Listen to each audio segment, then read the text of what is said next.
G'day Neil, Broden here from TV One News. Yes. How are you finding Hamilton? Yeah, good city.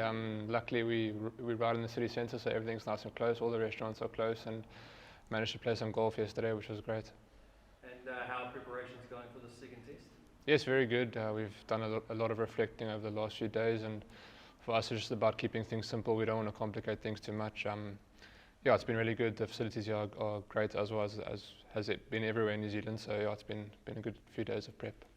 You talk about reflecting. You did have some bright moments from that first test. So how do you look to build from those positive parts as a foundation to putting up a closer contest this time?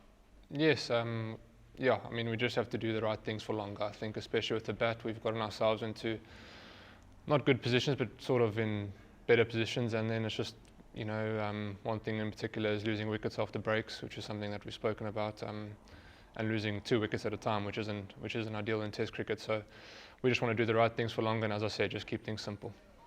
There's the potential that this could be the first South African team to lose a Test series to the Black Caps. Yeah. Is that a motivator heading into this? Definitely, yes.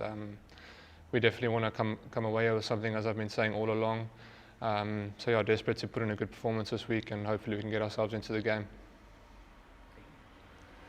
Daniel from SENZ Radio. Conditions probably a bit lively, a bit more pace, a bit more bounce. Well, I guess you hope that. It was a bit docile at times. From what you see, we understand here could suit maybe your attack a little bit more. Yes, I think it will suit our attack, especially our seam bowlers. But yeah, there's a lot of sun around, so I mean, from what I've seen in New Zealand, the grass burns away fairly quickly, and it does look like there is a few patches on the wicket. So yeah, hopefully we can put it to good use, and hopefully the spinners come into the game later on. How far off do you think you were? You know, Kane Williamson does Kane Williamson things, guy gets to 140 as well. Did you feel like you're a long way off? To be honest, I don't think we were miles off. I said to the boys after, I think we were good for about 65% of the game.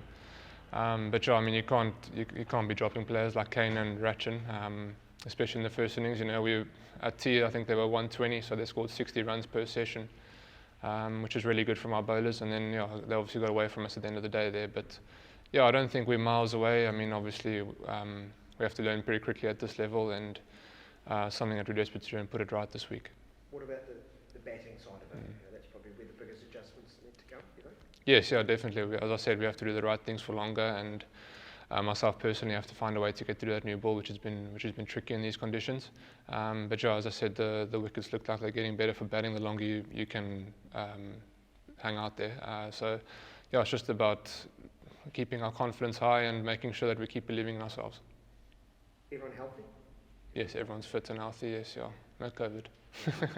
Well, you probably end up bowling a lot more than you expected maybe the Bay. Like, have you thought about changing maybe the Yes, in the last press, our coach said there could be a few changes. So, yes, there will be a couple of changes, I assume, but I will have to find out at the toss tomorrow. So keeping that close to your chest. Yes, but more yeah. likely what, in the bowling, or you know, what can you say?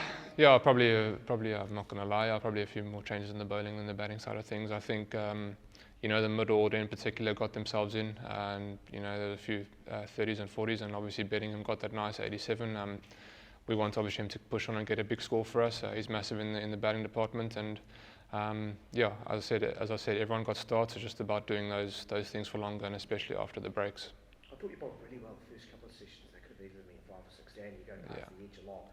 So what, is it variety of attack? You know, what would you like to see on the bowling? Yeah, just a few more options. You know, as you said, after the new, I think we were really good with the new ball in both innings. It's just about, you know, I understand this wicket might be a bit different, but we just want a couple more options from the over 20th through to the new ball. Just about how we can try and, you know, dismantle that middle order, especially guys like Kane and Ratchin. And I'm not sure. I see Darren Mitchell's out, so I'm assuming Will Young will replace him. So yeah, it's just about trying to find ways to take wickets in the middle periods, and yeah, we've been building pressure, but we just haven't found a way how to strike with the older ball. How hectic has this couple of weeks been for you personally? Yeah, it's been, obviously the test match was really tough. I think on day 3 I was pretty tired. You know, Dane Pitt said that Hashim Amla told them that every day feels like a test match when you're playing test cricket. So You know, it's been difficult, but I've enjoyed every moment of it. I think I've learned a lot about myself as a person, and I really love being in this environment. So hopefully I can put in a few good performances.